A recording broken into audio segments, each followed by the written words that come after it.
Srdečne vás pozývam 2.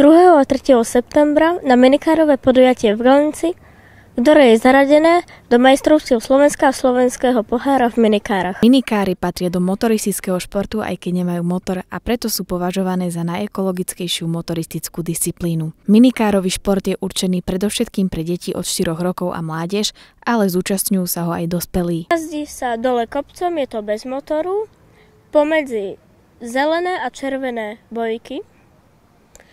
Je tam viac bojkových úsekov, jazdí sa to buď na Zlatej Jitke, v Galnici, v Žiline a veľmi sa mi to páči. Preteky v Galnici sú záverečným podujatím minikárovej sezóny 2023. Čo by si chcel odkázať ľuďom? Že chcel by som, že keď niektorí majú aj deti, že môžu jazdiť aj dospelí a budeme veľmi radi, keď sa k nám niekto pridá aj tento rok. Súťažiaci z celého Slovenska sa môžu tešiť na obľúbenú trať, ktorá je v seriáli Minikár najdlhšia a je situovaná v nádhernom prostredí Turzovských kúpeľov. Z Kultúrparku Bianka Ňaršanská a Peter Danielis, Telke.